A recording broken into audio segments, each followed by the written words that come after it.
AV करके vacancy आती है APO की, तो वो एग्ज़ाम क्वालिफाई करना होता है। ये एग्ज़ाम 3 चरण में होते हैं, प्री, मेंस और इंटरव्यू। जी, एयर्स हो गया, GS हो गया, ये सब के मैंने प्रॉपर नोट्स बनाए हैं और सेल्फ स्टडी की है। उसका कोई सब्स्टिट्यूट नहीं है सेल्फ स्टडी का। हृदय की इच्छा पूरी हो गई कि जो काम मैं नहीं कर सका, मैं उस पोजीशन पे नहीं पहुंचा, मेरी बेटी पहुंची है।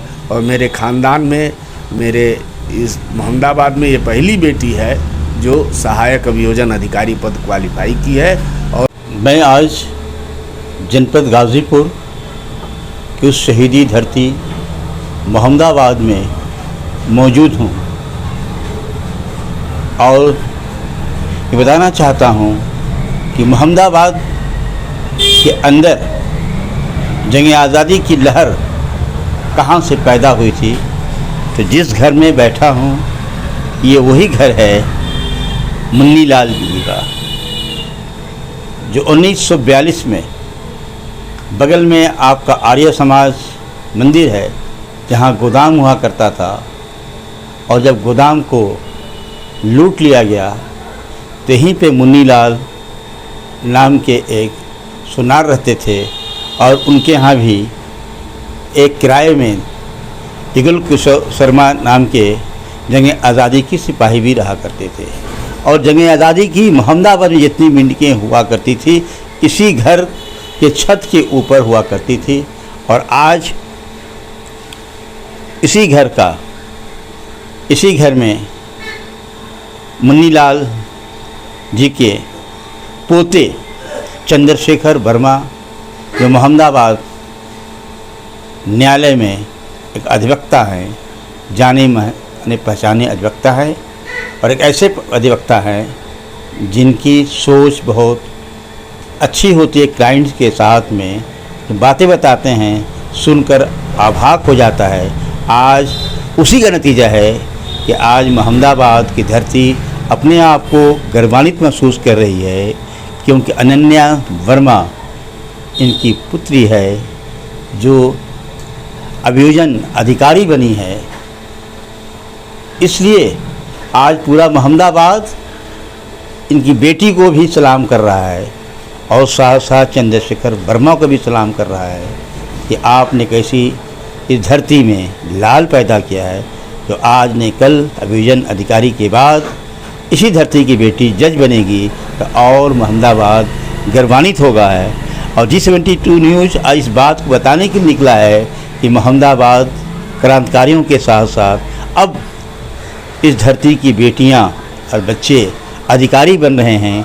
और मैं इन बच्ची का नाम जानते हुए जानना चाहता हूं कि अब तो आप अभियोजन अधिकारी बनने जा रही हैं, अब आपका मिशन क्या होगा? नाम बताइए। मेरा नाम अनन्या वर्मा है। अब आप एक अधिकारी बनने जा रही हैं तो आपका क्या रूल होगा, क्या तरीका, एक महिला होते हुए आपका? अपने कर्तव्यों का निर्वहन पूरी निष्ठा से करूँगी। हाँ। क्या आप इस वक्त महसूस कर रही हैं कि बेटियों के साथ अन्याय हो रहा है? क्योंकि आप एक अधिकारी बनेंगी और वो बेटी आएगी जिसके पास जुल्म हुआ होगा, अत्याचार हुआ होगा, उसी को आपको हेल्प करना है। तो आप ऐसे हालात में क्या महसूस कर रहे हैं? सर, मेरी ये पूरी कोशिश रहेगी कि मैं अच्छे से विक्टिम का पक्ष रख के उसको न्याय दिला सकूं। विक्टिम का पक्ष रख के न्याय दिलाना चाहती, क्यों? विक्टिम का पक्ष का न्याय अब तक नहीं दिलाया जा रहा था? सर, दिलाया जा रहा है लेकिन मैं उस जुडिशियल सिस्टम का हमेशा से ही पार्ट बनना चाही हूँ। मेरे पिताजी भी एडवोकेट हैं, मैं बचपन से ही उन्हें ये देखी हूँ और मैं हमेशा से ही इंस्पायर हुई हूँ। और मेरी पूरी कोशिश रही है कि मैं भी इसका पार्ट बनूँ और मैं कुछ अपना योगदान दे सकूँ, समाज के प्रति कुछ मेरे कर्तव्य हैं उसको मैं पूरा कर सकूँ, इसलिए मैं इस फील्ड को चुनी हूँ। किस तरह से? जैसे और बताइए।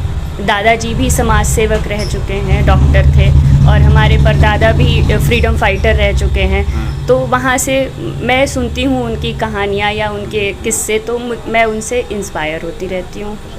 उन लोगों के जो किस्से सुना था जो आपके एक घर लूटा गया था जी। तो घर लूटने के बाद आपको कुछ महसूस होता है कि अब उसका क्या बदला हम कैसे लेंगे, कैसे काम करेंगे?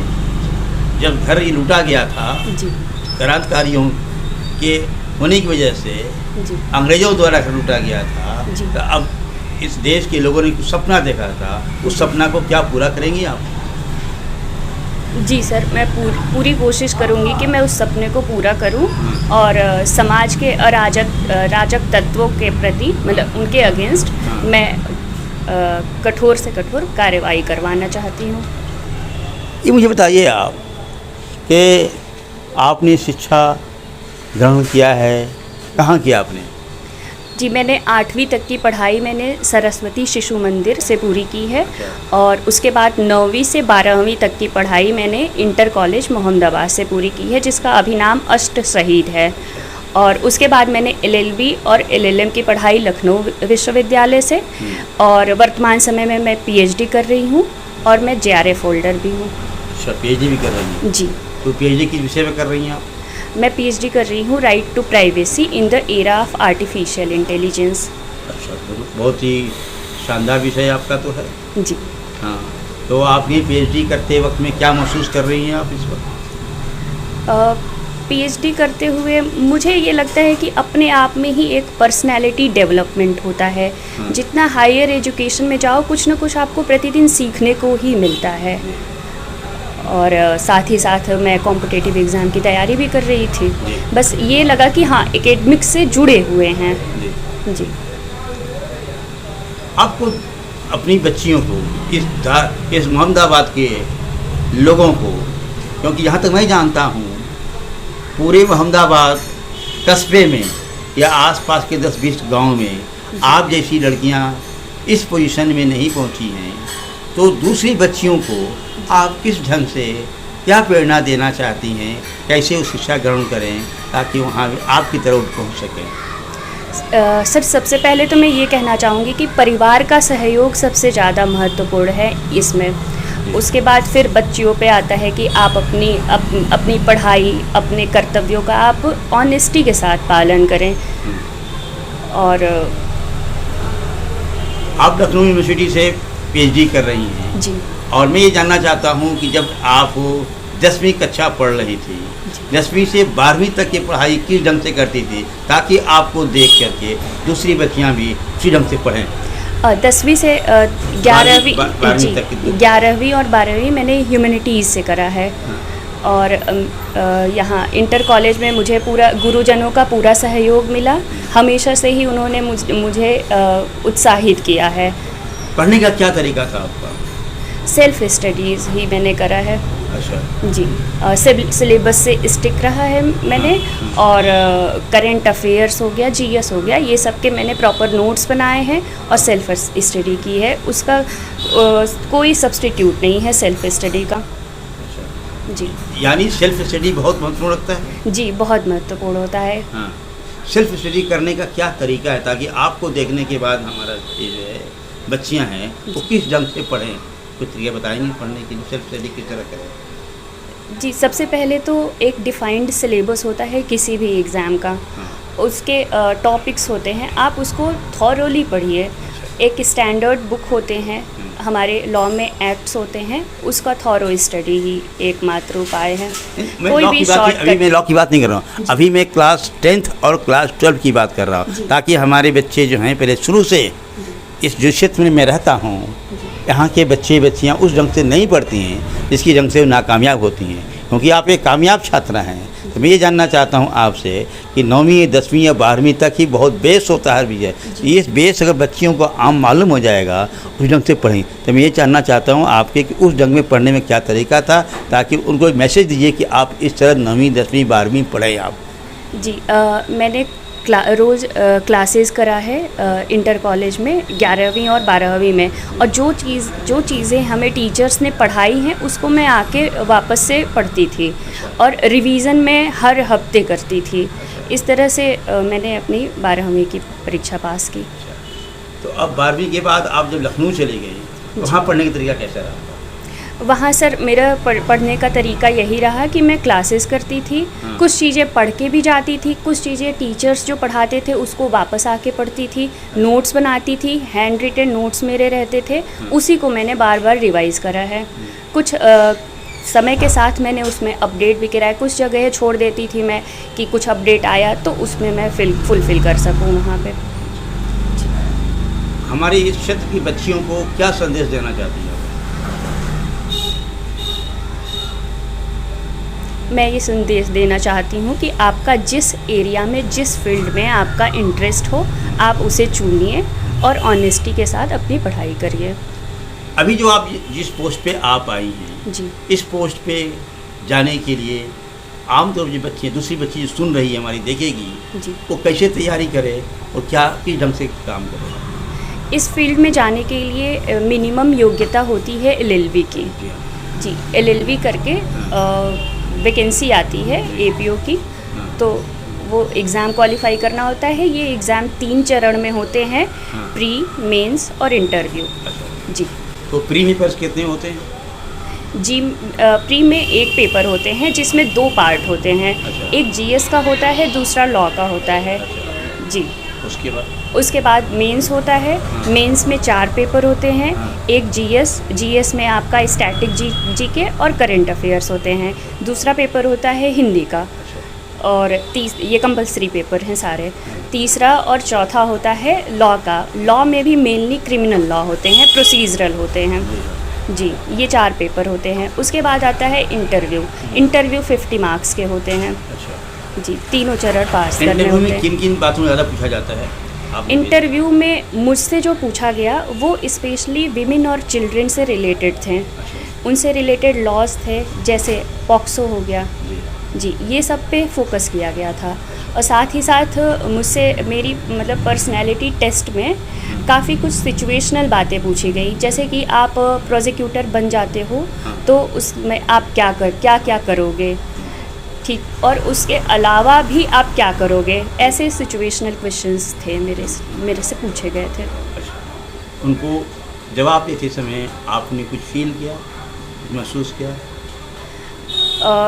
एक क्वेश्चन उन्होंने पूछा था कि आपको इस पद के लिए क्यों चुना जाए। उस समय मैं काफ़ी कॉन्फिडेंट थी, मतलब मैंने जो बोला वो मैं सच में फ़ील करती हूँ कि मैं हूँ, तभी मैंने बोला। तो उस दौरान मुझे लगा कि हाँ, मैंने उसका जवाब कैसे दिया? जैसे उन्होंने क्वेश्चन पूछा कि आपको क्यों लगता है कि आप पब्लिक प्रोसिक्यूटर बनना चाहिए आपको, तो मैंने बताया कि मैं स्टेट को रिप्रेजेंट कर सकती हूँ, मैं स्टैंड ले सकती हूँ विक्टिम के लिए। दूसरी चीज़ मैंने बताया, मैं ऑनेस्टी के साथ अपना काम करूँगी। और तीसरी चीज़ बताया कि मैं डरती नहीं हूँ। तो ये मैंने उन्हें बताया। आपसे बात करने धन्यवाद। देखा आपने, बच्ची ने अपनी तमाम बातों को रखा है। मैं उम्मीद करता हूँ, ख़ास तौर पे बच्चियों से उम्मीद करता हूँ कि जो इसे देखेंगे, अपना एक मिशन बनाएंगे पढ़ने के लिए और उस तरह पढ़ेंगे।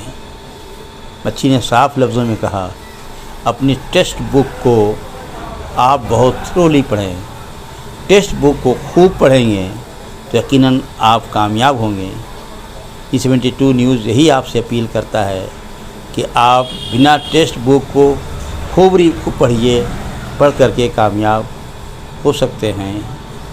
अब मैं इसके बाद इनके पिताजी से भी जानना चाहूँगा कि आप क्या महसूस कर रहे हैं। एक अधिवक्ता क्या महसूस कर रहा है। खुद चंद्रशेखर वर्मा जी से जानना चाहता हूँ कि बेटी आपकी एक सहायक विजन अधिकारी बनी है, इसे जब आपने सुना होगा क्या महसूस किया और आप क्षेत्र के लोगों को क्या संदेश देना चाहते हैं? मेरी 3 बेटियां हैं। पहली बेटी हमारी इंजीनियर है जो इस समय न्यूजीलैंड में है। दूसरी बेटी ये है, शुरू से इसको हम सोचते थे अपने साथ अपने फील्ड में लाने को कि लॉ रिलेटेड ये फील्ड ज्वाइन करे, और उसी में आई और उसको इतना इंटरेस्ट पैदा हुआ कि फर्स्ट अटेम्प्ट में इसने PCSJ का परीक्षा निकाला, इंटरव्यू तक गई। फिर उसके बाद फर्स्ट अटेम्प्ट में ये APO निकाली जिसमें 68 सीट थी और 80,000 लड़के बैठे थे। 200 कुछ लड़के इंटरव्यू में आए, 68 का चुनाव हुआ। उसमें मेरी बेटी हायर रैंक से क्वालिफाई की है। देखिए, बेटा बेटियों में ये अंतर है कि बेटा होता है तो उसका कर्तव्य है कि भाई अपना परिवार चलाओ और तुम्हारी जिम्मेदारी है अपना परिवार का पालन पोषण करो। लेकिन जब बेटियां होती हैं तो दो परिवारों को वो सेट करती हैं और उनका जो एटीट्यूड या उनका जो शिक्षा दीक्षा है लड़कों से कई गुना माना जाता है। लड़कियां बाहर रह के जितना फेस करती हैं उतना लड़के नहीं फेस करते। लेकिन ऐसी परिस्थिति में मेरी बेटी लखनऊ जाके सेल्फ स्टडी करके हॉस्टल में रह के विश्वविद्यालय में प्रथम श्रेणी से पास की, LLB पास की, LLM पास की, उसके बाद PhD का क्वालिफाई की परीक्षा, उसके बाद JRF ऑल ओवर इंडिया पास की और उसमें इसको PhD मिला है। तो लड़की मेरी बहुत ही गौरवान्वित करती रही है हमको और इस पद पे आने पे ये हमारा जहाँ तक मानना है कि ये मोर चैलेंजिंग द PCSJ के पद से भी चैलेंजिंग है, क्योंकि इसमें बार और बेंच दोनों के बीच की कड़ी होती है और विक्टिम को न्याय दिलाना होता है। इसके लिए कई तरह के लोग आएंगे, पुलिस आएंगे, दरोगा आएंगे, IO रहेगा, पब्लिक रहेगी, वकील रहेंगे इसके पीछे और उसके साथ लड़ते हुए विक्टिम को न्याय दिलाना ये मोर चैलेंजिंग है कि हम PCSJ बन जाए और मुनसब बन जाए। मुनसब तो सिर्फ जो सुनेगा वो कह देगा, लेकिन इनको अपनी तर्कों से तो मेरी बेटी जो इस मुकाम पे पहुंची है मुझे बहुत गौरवान्वित कर रही है और मेरे हृदय की इच्छा पूरी हो गई कि जो काम मैं नहीं कर सका, मैं उस पोजीशन पे नहीं पहुंचा, मेरी बेटी पहुंची है। और मेरे ख़ानदान में मेरे इस मोहम्मदाबाद में ये पहली बेटी है जो सहायक अभियोजन अधिकारी पद क्वालिफाई की है। और आपको मैं बताऊं, ये परीक्षा 3 गुना ज़्यादा टफ होता है PCSJ से, क्योंकि अभी हमारी बात हो रही थी कचहरी में तो ये APO साहब यहाँ कहे कि भैया 3 गुना है और हम लोग तो 400 वाला, जब 400 वैकेंसी निकली थी तो उसमें क्वालिफाइड है। ये आपकी लड़की तो 68 में क्वालिफाई है और हायर रैंक से है। तो बड़ा खुशी की बात है कि मेरी बेटी हमारा नाम रोशन की और अपना इस फील्ड में है। क्या संदेश देना चाहते हैं संदेश लोगों को? बिल्कुल संदेश ये देना चाहते हैं कि बेटियों पे आप कॉन्फिडेंस रखिए, बेटियों को बेटों की तरह से बगल में बैठाइए, बातचीत करिए और उनको प्रोत्साहित करिए और उनके दिमाग में कॉन्फिडेंस डालिए कि तुम कहीं से भी बेटों से कम नहीं हो। बस तुमको स्टैंड लीजिए, ईमानदारी से उसको समझाइए, बतियाइए, आगे बढ़ाइए और उनके पे कॉन्फिडेंस पैदा करिए कि नहीं, मुझे तुम्हारे पे कॉन्फिडेंस है। उसको ऐसा बोल दो कि मेरे पापा, मेरे पिताजी, मेरे दादाजी, मेरे भाई हमारे पे विश्वास करते हैं। वो विश्वास के साथ आगे उड़ेगी और उसका उड़ान आगे बढ़ेगी। इसी तरह से मैं सभी बेटियों से कहूँगा कि पूरा मेहनत करो, तुम लोग कहीं से कम नहीं हो। आज के डेट में आपको बताएं कि आधी पद जुडिशरी की लड़कियों से भरी है। 50% जुडिशरी में लड़कियां आ रही हैं, वो इसीलिए आ रही हैं कि उनके अंदर कॉन्फिडेंस पैदा हो रहा है। बस यही मानकर